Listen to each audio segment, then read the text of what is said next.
നമുക്കിന്ന് പഴം കൊണ്ട് വളരെ എളുപ്പത്തിൽ തയ്യാറാക്കാൻ പറ്റുന്ന ഒരു ലഡു നോക്കിയാലോ? അതിന് എന്തൊക്കെ ചെയ്യേണ്ടതെന്ന് നോക്കാം.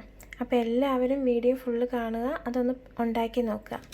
ചാനൽ സബ്സ്ക്രൈബ് ചെയ്യുക. ഇതിലേക്ക് ആവശ്യമായത് 2 റോബസ്റ്റ പഴം, കുറച്ച് ഉണക്കമുന്തിരി, 3 ടേബിൾ സ്പൂൺ വറുത്ത അരിപ്പൊടി, പിന്നെ 2 ടേബിൾ സ്പൂൺ നെയ്യും. ഇനി നമുക്കിത് എങ്ങനെ പ്രിപ്പയർ ചെയ്യണമെന്ന് നോക്കാം. ആദ്യം നമുക്ക് ഈ ബനാന ഗ്രേറ്റ് ചെയ്തെടുക്കാം. 2 ബനാന ഗ്രേറ്റ് ചെയ്തൊരു പാത്രത്തിലേക്ക് മാറ്റി വയ്ക്കണം. ആ ബനാന നമ്മളിങ്ങനെ ഗ്രേറ്റ് ചെയ്ത് വെച്ചു. ഗ്രേറ്റ് ചെയ്ത് വെക്കുന്നത് എല്ലാം ഒരേ സൈസിൽ വരാൻ വേണ്ടിയിട്ടാണ്. സ്മാഷ് ചെയ്തതും യൂസ് ചെയ്യാം. ചൂടായ പാനിലേക്ക് നമ്മൾ 2 ടേബിൾ സ്പൂൺ നെയ്യ് ഒഴിച്ചു കൊടുത്താണ്. ഇനി അതിനകത്തേക്ക് ഉണക്കമുന്തിരി ചേർത്ത് കൊടുക്കുകയാണ്. ഇതിലേക്ക് നമ്മൾ ഗ്രേറ്റ് ചെയ്ത് വെച്ചേക്കുന്ന പഴം ചേർത്ത് കൊടുക്കുന്നു.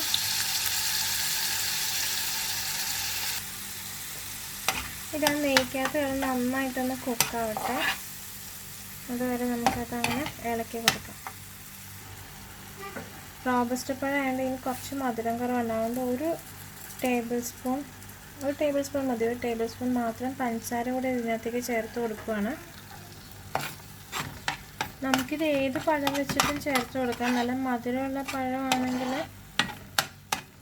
പഞ്ചസാര ഇടേണ്ട ആവശ്യമില്ല. ഒരു 1 മിനിറ്റ് ഒന്ന് കുക്കായാൽ മതി. എന്നിട്ട് നമുക്കൊരു ബൗളിലേക്ക് ഇത് മാറ്റി വയ്ക്കാം. കുക്കായ ബനാന നമ്മളൊരു പാത്രത്തിനകത്തേക്ക് മാറ്റിയതാണ്. ഇതിനകത്തേക്ക് 3 ടേബിൾ സ്പൂൺ വറുത്ത അരിപ്പൊടി ചേർത്ത് കൊടുക്കുകയാണ്. നന്നായിട്ടൊന്ന് മിക്സ് ചെയ്യാം. കയ്യിൽ ഒട്ടിപ്പിടിക്കാത്ത രീതിയിൽ ഇത് നന്നായിട്ടൊന്ന് കുഴച്ചെടുക്കണം. അത് കഴിഞ്ഞിട്ട് നമുക്ക് ചെറിയ ചെറിയ ബോൾസ് ആയിട്ട് ഇത് ഉരുട്ടിയെടുക്കാം.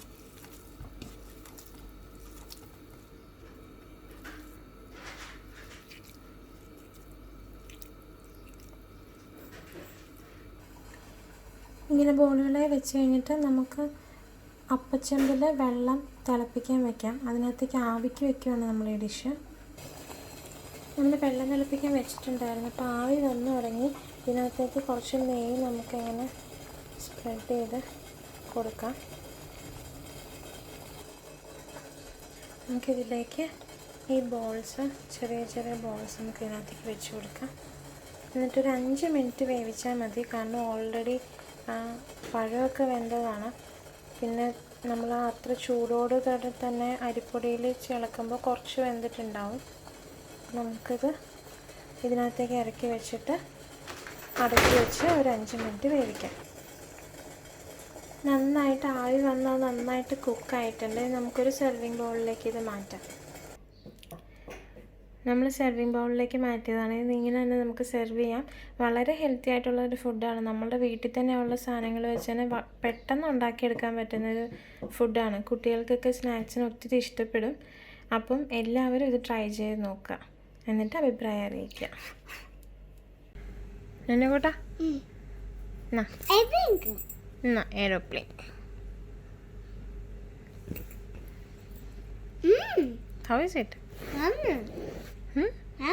Yummy.